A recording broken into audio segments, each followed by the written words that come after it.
मणिपुर से उत्तर प्रदेश और दिल्ली, इन सभी जगहों की पुलिस यहाँ पर छावनी के तौर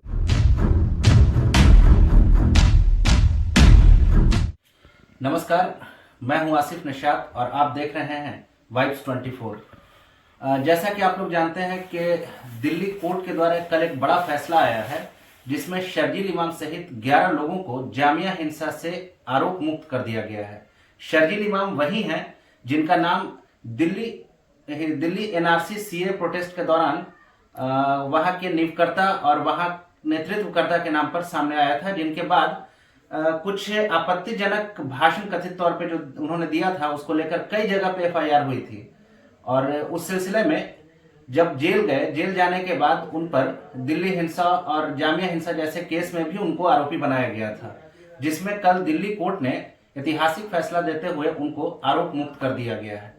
और आज उसी सिलसिले में हमारे साथ हैं उनके छोटे भाई मुजम्मिल इमाम, जिनसे हम लोग जानेंगे कि ये 3 साल कैसे गुजरे, 3 साल में क्या क्या बातें हुई, किस तरह की बात हुई, क्या शर्जील इमाम ने कहा, क्या शर्जील इमाम सोचते हैं, मुजम्मिल इमाम क्या सोचते हैं, उनके घर वाले क्या सोचते हैं। तो सारी तफसीली बात अभी हम मुजम्मिल इमाम से करेंगे। तो मुजम्मिल इमाम, स्वागत है हमारे चैनल में। और सबसे पहले तो आपको बधाई कि शर्जील इमाम को कोर्ट ने आरोप मुक्त कर दिया है। और हम आपसे ये जानना चाहेंगे कि शुरुआती दौर जो था, हम वहीं से चलेंगे। तो सबसे पहले आप हमें बताएं कि शुरुआती दौर में कैसे शर्जील इमाम इस फ्रेम में आए, यानी कि जब सीए एनआरसी का जो मुद्दा उठा था उसके बाद शाहीन बाग की नींव पड़ी, जो कि काफी फेमस भी हुआ।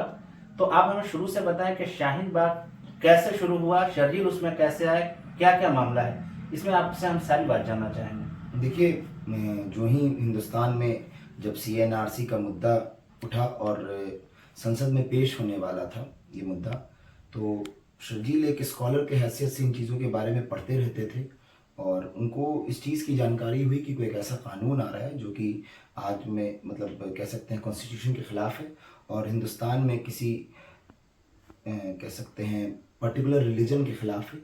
तो इन सारी चीज़ों को उन्होंने पढ़ने के बाद इसके बारे में जब सोचा और समझा तो उन्होंने इसके लिए एक पर्चा तैयार किया और एक अपनी स्कॉलर्स की मीटिंग बुलाई और उस पर तस्करा किया कि इस तरह का कानून आ रहा है, तो हमें इसके बारे में विरोध करना चाहिए क्योंकि स्कॉलर्स होने के नाते ये हमारी जिम्मेवारी है। तो वहीं पर जेएनयू के छात्र और आईआईटी के कुछ छात्रों को मिलाकर के उन्होंने एक ग्रुप बनाया, स्टूडेंट्स का, स्कॉलर्स का ग्रुप, जो कहीं ना कहीं से एनआरसी के लिए पर्चे छाप करके लोगों को इसके बारे में अवेयर करने लगे थे ऑल अक्रॉस द दिल्ली। तो उसके बाद जब उनकी मुलाकात इस दौरान जाने के और छात्रों से हुई, शाहीन बाग के लोगों से हुई, तो उन्हें ऐसा महसूस हुआ कि सरकार, हम प्रोटेस्ट तो कर रहे हैं, हम मुख्तलिफ जगहों पे लिख रहे हैं, बोल रहे हैं, लेकिन इससे सरकार को बहुत ज़्यादा फ़र्क नहीं पड़ रहा है।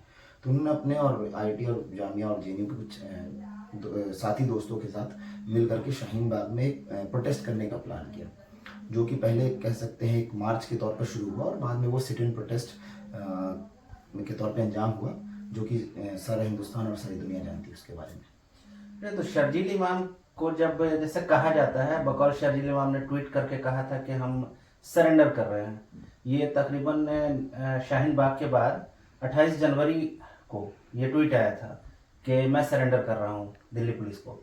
तो उसके बाद भी कई कहानी थी। तो उस दरमियान जो वाकया हुआ था, आप लोग गाँव में ही थे, तो क्या क्या वाकया हुआ था वो बताएं। देखिए, 26 जनवरी को हमें इसकी जानकारी मिलती है, एक्चुअली 25 की रात को, कि शर्जील भाई पे मुख्तलिफ कह सकते हैं स्टेट्स में उन पर सेडिशन के यूएपी के केसेस लगा दिए गए हैं। तो इसकी जानकारी हमें 25 की रात को मिली। फिर भाई साहब से हमारी बात हुई, तो फिर वो यहाँ घर पर आते हैं, वो उस वक्त पटना में थे।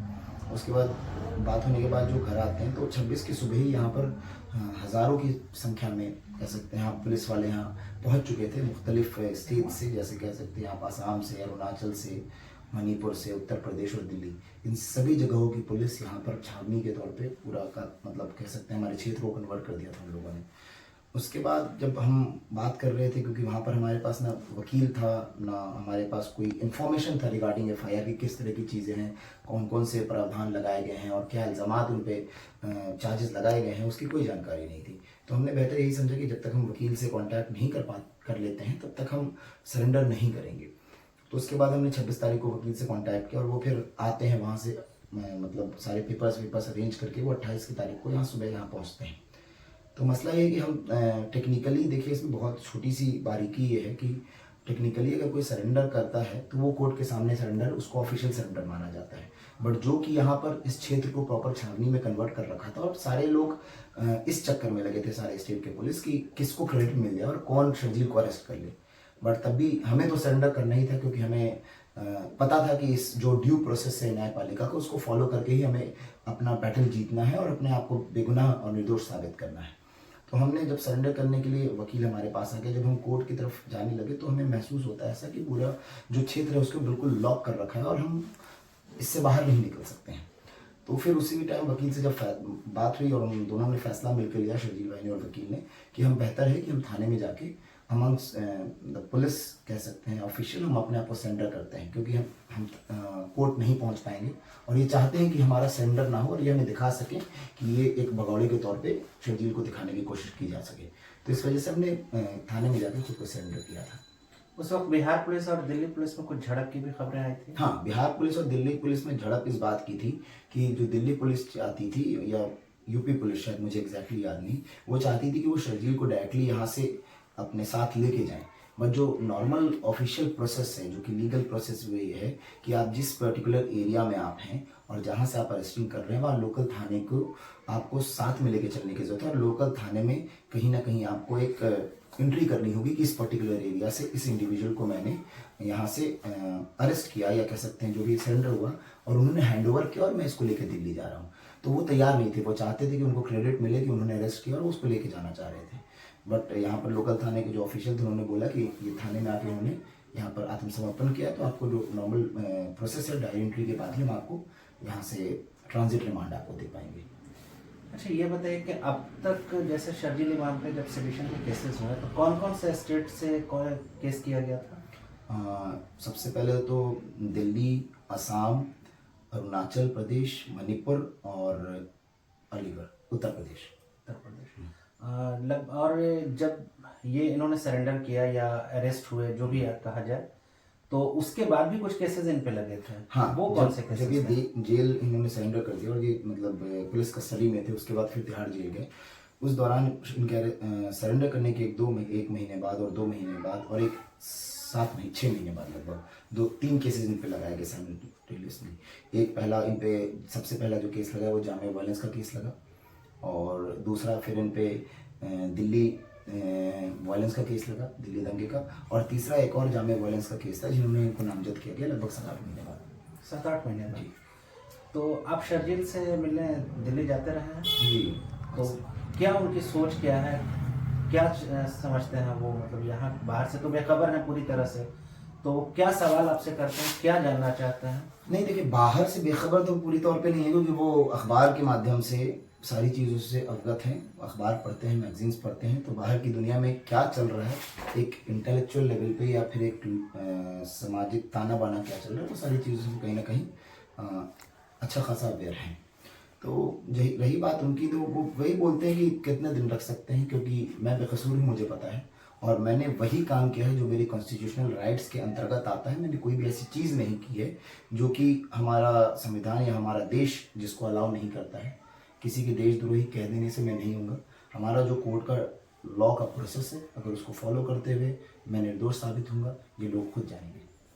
तो अब तक कितने केसेस में उनको बेल मिल चुकी है और कितने बाकी हैं? देखिए, टोटल 8 केसेस में से उनको लगभग 6 केसेस में बेल हो चुकी है, और कल एक जो न्यूज़ आई थी वो आप लोगों ने सारे लोग अवगत होंगे उससे, वो जामिया वायलेंस का एक केस था जिसमें उनकी बेल हो चुकी थी, लेकिन हमने उस केस में डिस्चार्ज के लिए फाइल कर रखा था, ताकि बेल तो ठीक है, बट हमें इस बात को भी प्रूव करना था कि हम कहीं ना कहीं एक बनाए हुए केस कह सकते हैं, एक फैब्रिकेटेड केस में हमें ज़बरदस्ती हमारा नाम डाला गया, तो हमने उसके लिए डिस्चार्ज फाइल कर रखा था।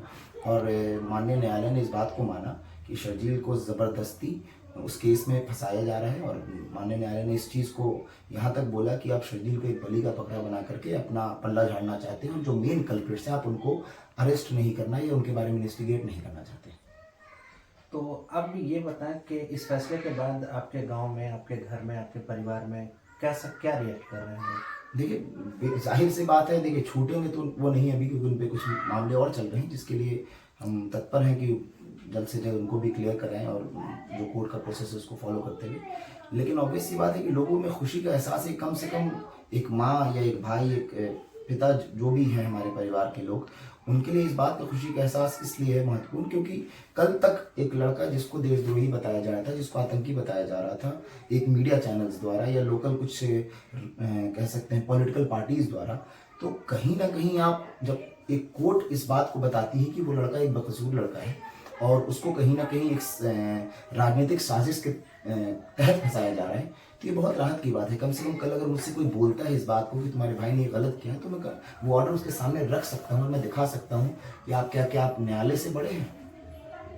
लेकिन एक चीज़ ये हो जाती है कि एक मीडिया परसेप्शन जो बन गया मीडिया ट्रायल के बाद, तो उससे बाहर निकलना आसान नहीं होता है। तो आप या आपका परिवार या शर्जील खुद कैसे इससे बाहर निकले? देखिए, हम सच मायनों में अगर देखा जाए तो हमारे जो आसपास के लोग हैं, जो हमारा गांव है, हमारा शहर है, हमारे आसपास के जो कस्बे हैं, उनमें कहीं ना कहीं हमारे शर्जील को लेकर के ऐसी कोई हीन भावना नहीं है, क्योंकि वो लोग शर्जील को तब से जान रहे हैं जब से वो इस दुनिया में उन्होंने जन्म लिया है।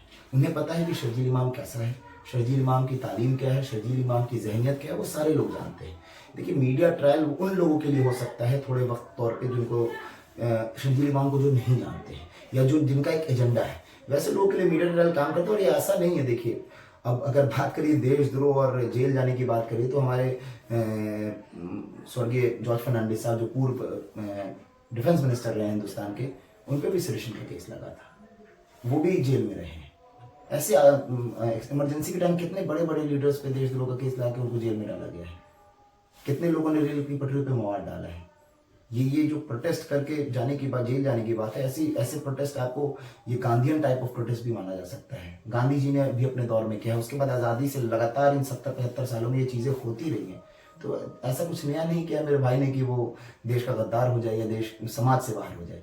जो लोग अपना राजनीतिक रोटी सेकना चाहते हैं उनके लिए तो ये एक अपॉर्चुनिटी है। अपवाद में कह सकते हैं लोग वैसे हैं बस।